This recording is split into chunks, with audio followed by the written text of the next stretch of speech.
नमस्कार। आज हूँ नवेम्बर 17 तारिख सोमवार दिन आपण मानक पई नहीं आसी आज दिन केतोटी गुरुत्वपूर्ण खबर से वीडियो को शेष पर्यंत देखंतु। ता सहित आम चैनल को जदि नुआ आसी चैनल को सब्सक्राइब करी पाखरे आसुवा बेल आइकन को क्लिक करी रखंतु। चलंतु आज दिन गुरुत्वपूर्ण खबर उपरे नजर पकईबा। प्रथम खबर, सतर्क कले पाणीपाग विज्ञानी 18 रु कमिबो पुणी 30 रु बढ़िबो जाड़। पूर्वानुमान करी राज्यवासी को आगुआ सतर्क करिसंती वरिष्ठ पाणीपाग विज्ञानी शरद चंद्र साहू। पारद तलमुआ हेबा सांगकु बढ़ुची शीतर प्रकोप।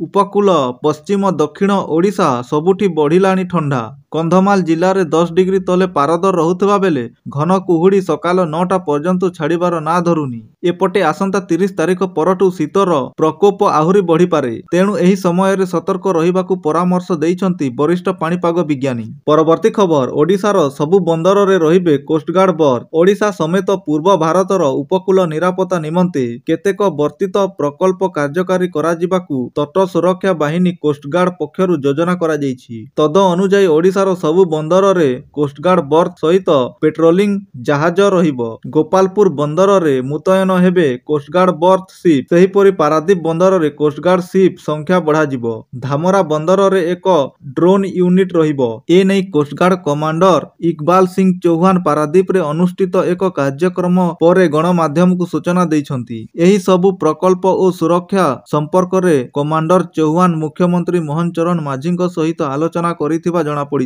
परवर्ती खबर, दिल्ली विस्फोरण मामला रे एनआईए रो प्रथम गिरफ्तारी। दिल्ली रो लाल किला सम्मुख रे होइतिबा कार बोमा विस्फोरण मामला रे एक बड़ कार्यानुष्ठान ग्रहण करिछि जातीय तदंत संस्था एनआईए। एनआईए पक्षरु उमर रो प्रमुख सहयोगी अमीर रशीद अली को दिल्ली रु गिरफ करा जायछि। एनआईए रो तदंतरु जणा पड़िछि जे आत्मघाती आक्रमण रे व्यवहृत हुंडई i20 कार रशीद नाम रे पंजीकृत होइथिला, जहा एजेंसी को कार्यानुष्ठान ग्रहण करबाकू नेतृत्व देइथिले। परवर्ती खबर, दुई दुर्दांत माओवादी को आत्मसमर्पण। आत्मसमर्पण कले दुई माओवादी। कंधमाल एसपी को ऑफिस रे दक्षिणांचल आईजी को उपस्थिति रे उभय आत्मसमर्पण करिसंती। दुई माओवादी छत्तीसगढ़ रो उनगा कालमु एवं मासेमाडबी बोली जणा पड़िछि। उभय स्वामी एवं स्त्री रहितबा बेले 2018 मसीहा सीपीआई माओवादी संगठन रे काम करुथिले। उभयंक ना रे लाख टंका लेखाएं पुरस्कार थिला। सेमानंक निकटरू अनेक माओ सामग्री मिलिछि। परवर्ती खबर, बड़ षड्यंत्र पंड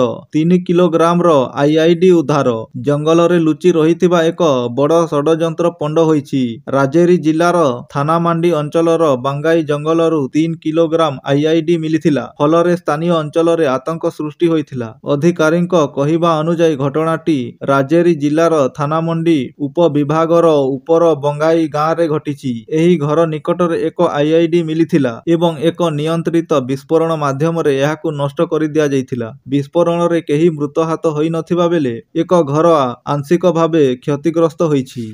जम्मू एवं काश्मीर पुलिस रो एक दल थानामंडी बांगाई जंगल अंचल रे एक सर्च ऑपरेशन करुथिले। सर्च ऑपरेशन रे जवान माने घर जंगल मध्य रे संदेहजनक कार्यकलाप चिन्हट करिथिले। सर्च समय रे सुरक्षा बाहिनी प्राय 3 किलोग्राम ओजनर एक आईआईडी जबत करिथिले। परवर्ती खबर, भारतर लज्जाजनक पराजय। दक्षिण आफ्रिका जीतिला इडेन टेस्ट। कोलकातार इडेन गार्डन रे भारतर लज्जाजनक टेस्ट पराजय। दक्षिण आफ्रिका ठारू प्रथम टेस्ट हारिला भारत। निज द्वितीय इनिंग रे भारतीय दल अति खराब बैटिंग करिबा सहित मात्र 93 रन रे ऑल आउट होइछि। आउ एही मैच को 30 रन रे जीति नैछि दक्षिण आफ्रिका दल।